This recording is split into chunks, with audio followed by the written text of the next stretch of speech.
So moving along from there, I mean, with all those new enhancements, I hear that Microsoft now has a brand new browser. So explain to me a little bit about that. And I knew you were going to head for the browser, so we call it Microsoft Edge. And the Edge browser it's a classic-looking browser in that we've got the address, and you can have your websites and things, your home and your refresh, things that you're used to using can all be put on your Edge browser. The reason we created the Edge browser is because our legacy browser of Internet Explorer was getting bigger and slower because it had to focus on being backward compatible with Internet Explorer 6 extensions and 7 and 8 and 9 and 10, and that whole history makes the browser sluggish. What we wanted to do was be able to compete with modern browsers like Chrome and Firefox and Safari. We wanted streamlined, quick experience, and that's what Edge gives us. So Edge is our future-looking browser. Internet Explorer is our backward compatibility browser.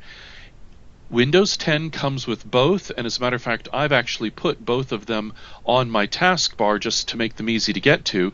But you'll notice the visual difference. They look very much the same, Internet Explorer versus Edge.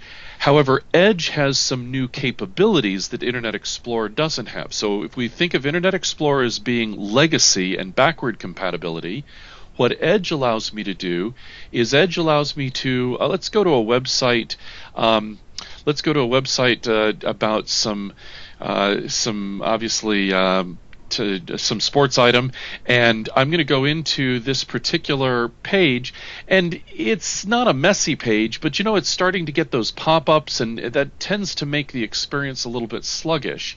So what I'm able to do is, with the Edge browser, go to the reading view, and in the reading view it clears out all of the pop-ups and just focuses on the article itself. So I've effectively streamlined even further. So not only is it a faster browser, but I'm able to streamline the view.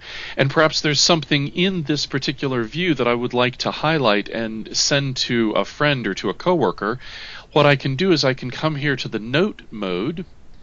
I can choose that I want to note with a pen, and I'm going to go ahead and just with my finger, since I've got a touch screen, I'm going to go ahead and highlight those stats, indicate that those are really interesting and important, and I can now share this screen along with the notes, along with the how I got to this page via email to a coworker.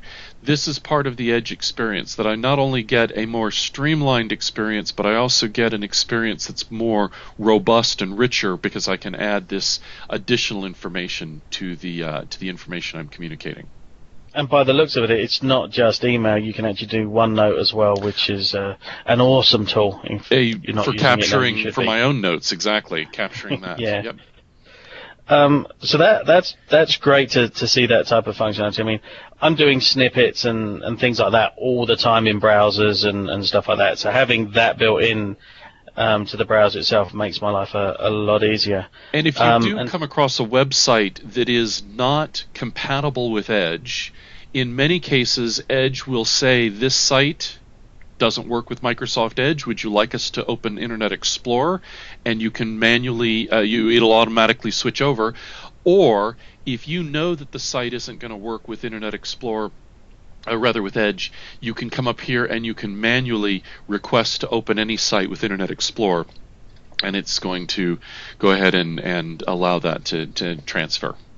And there you go. I've been using Internet Explorer. Windows 10. Yep. I've been using Windows 10 and Edge for some time, and I've had to go down to the bottom and then reopen web pages because I didn't know that existed. So Yep. I just learned something new.